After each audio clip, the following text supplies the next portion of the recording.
ना भाई अपने पास नेपाली करेंसी ख़त्म हो चुकी है, तो ये इंडियन मनी भी ले लेते हैं लोग। आप इनको इंडियन मनी भी दे सकते हो। ये देखो भाई, बियर तो यहाँ पर नॉर्मल है, दारू और बियर तो। देखो यार, बस का ना कोई पार्ट टूट गया है, क्योंकि पहाड़ी रास्ता है और जब खड्डों में से निकलती है ना बस, तो नीचे कोई ना कोई बड़ा पत्थर जो है वो टकरा जाता है।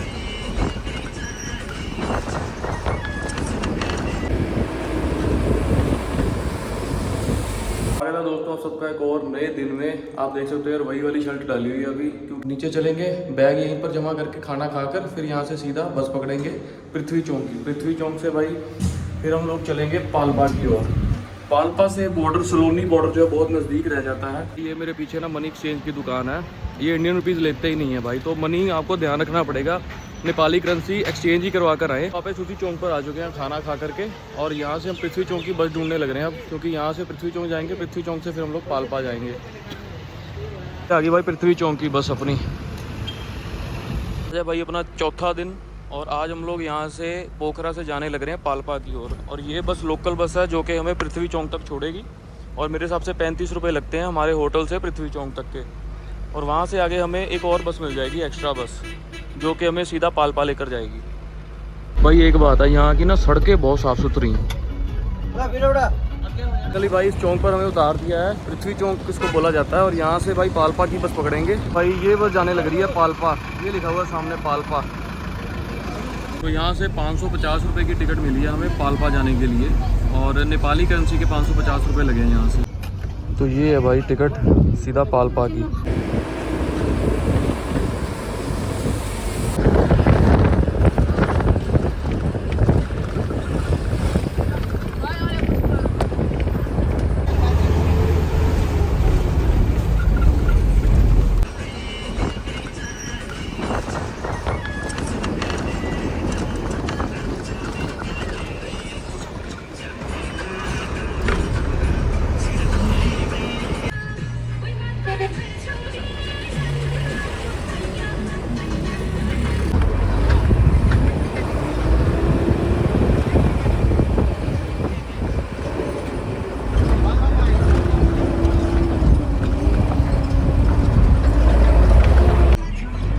श्रवण कुमार वाला चौक आ चुका है।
लो भाई, अभी यहाँ पर पहुँचे हम लोग।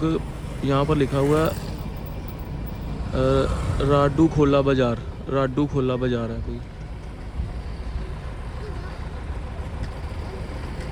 और अभी यहाँ से 4 घंटे का रास्ता और है राडू खोला बाज़ार से।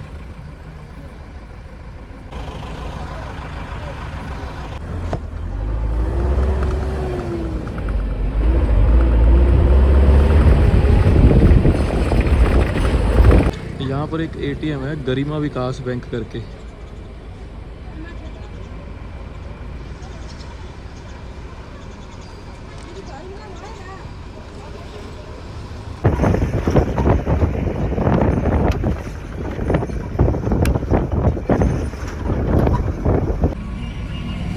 ये देखो यार, पुराने ज़माने का घर बना हुआ है यहाँ पे ना।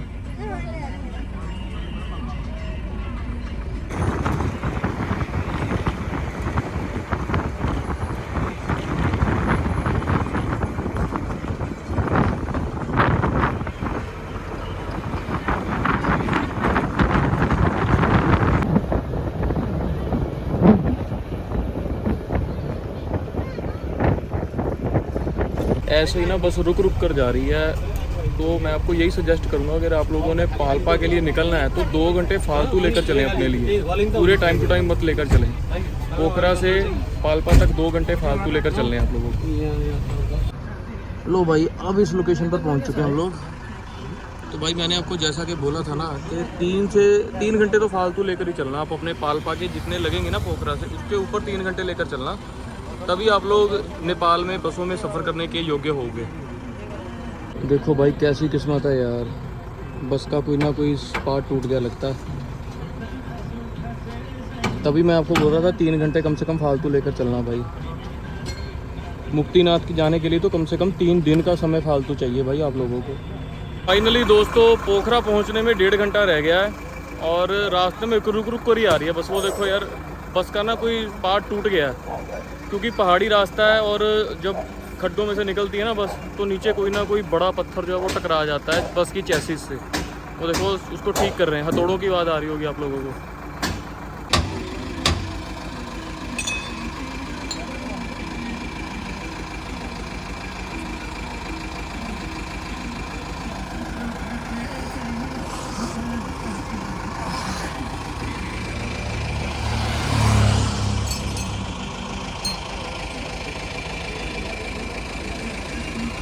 एक दिक्कत और आ गई है बस में। ये देखो भाई, दूसरी बस वाले से पूछ रहे हैं, दूसरी बस वाले से पूछा कि इसको हल कैसे करना है दिक्कत को जो आई है। तो ये दिक्कतें नॉर्मल है यहाँ पे। ये देखो यहाँ पर पूरी की पूरी मार्केट बनी हुई है। अच्छा हुआ भाई मार्केट में ही रोका है, कम से कम पानी तो पी लेंगे। मेरे फेस की हालत देखो यार आप, कैसे मिट्टी से भरा हुआ फेस है। अभी पाल्पा पहुँचने के बाद सबसे पहले फेस वॉश से ना अपना चेहरा साफ़ करेंगे, सुंदर सुंदर सा चेहरा ना। भाई अपने पास नेपाली करेंसी ख़त्म हो चुकी है तो ये इंडियन मनी भी ले लेते हैं लोग। आप इनको इंडियन मनी भी दे सकते हो, जो इंडियन पैसे होते हैं। तो उसके बदले में आपको जो भी नेपाली करेंसी में इंडियन रुपीज़ बनेंगे तो उस हिसाब से आपसे इंडियन रुपीज़ ले लेंगे और उसी हिसाब से आपको नेपाली रुपीज़ वापस भी कर देंगे। जहाँ से मैंने पता करा है ये इंडियन रुपीज़ है ना, जो पीछे शॉप्स हैं ये इंडियन रुपीज़ लेते हैं, लेकिन मेरे पास है 500 रुपये इंडियन रुपीज़। तो ये कह रहे हैं हम लोग 500 रुपये नहीं लेंगे, अगर आपके पास 100-200 रुपये है ना इंडियन के तो वो हम ले लेंगे। और बस वाले से मैंने पूछा, बस वाला कह रहा है इंडियन रुपीज़ ले लेते हैं। तो यहाँ के जो 250 रुपये बने हैं बस के, पाल्पा से लेकर के बॉर्डर तक के, सलोनी बॉर्डर तक के, तो ये क्या कर रहे हैं, ये कह रहे हैं कि आप 150 रुपया इंडियन रुपीज़ दे देना, नेपाली करेंसी जो बनती है 250 रुपये की। तो ये यहाँ पर फ़ायदा भाई, इंडियन रुपीज़ लेते हैं। यूपीआई भी यहाँ पर चलता है और यूपीआई तो भाई तकरीबन सब जगह ही चलता है। जहाँ पर स्कैन कोड लगा होगा वो इंडियन रुपीज़ लेंगे ही लेंगे आपसे यूपीआई में। वो आप उसको ना तकसीम कर लेना 1.6 रुपीज़ से। फाइनली दोस्तों बस हमारी चल चुकी है, लेकिन मन में एक ही डर बैठा हुआ है कि वापसी बॉर्डर तक जाने की बस उसके आगे पाल्पा से हमें मिले ना मिले, वो मौके पर जाकर पता लगेगा। तो भाई आपके सामने ही आप खुद देख लो कि अगर ये 6 घंटे बोलते हैं तो आप 9 घंटे मान के चलो कि 9 घंटे लगेंगे आपको पोखरा से पाल्पा तक जाने के।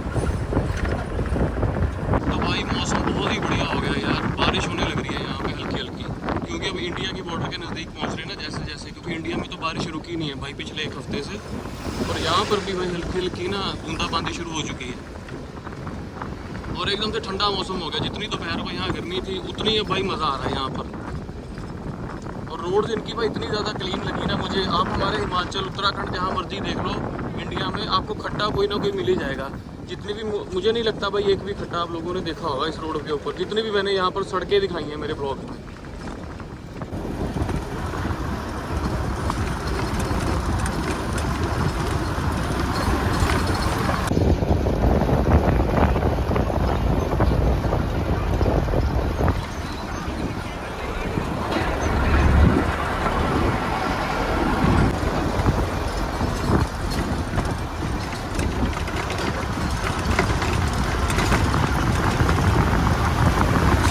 भाई यहाँ पर ना एक चेक पोस्ट आई है।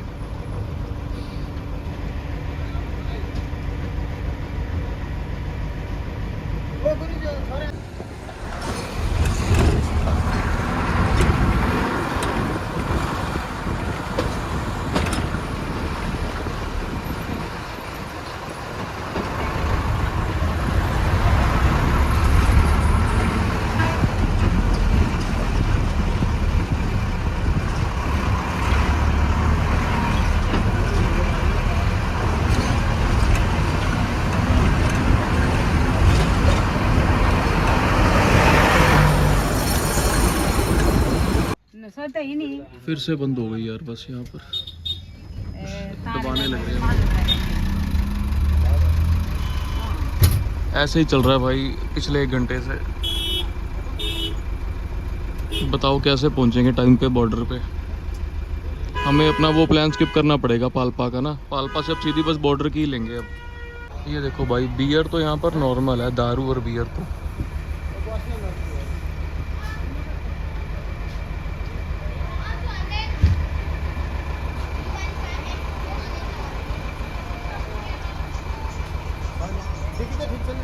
नहीं 6:30 होने लग रहे हैं शाम के और सुबह 11:30 बजे हम लोग निकले थे पोखरा से। और ये पाल्पा वाला ये चौक है, तो ये वाले चौक से भाई भैरव स्थान की हम लोगों ने बस लेनी है। भैरव स्थान वहाँ पर मंदिर है और वहाँ से यहाँ ये वाले चौक से ना 10 से 20 मिनट का रास्ता होगा भैरव स्थान का। तो दर्शन करके फिर वापस नीचे आएंगे और यहीं से हमें सनौली बॉर्डर की बस भी मिल जाएगी। इसी चौक से बस जाएगी सनौली बॉर्डर की उस साइड की ओर।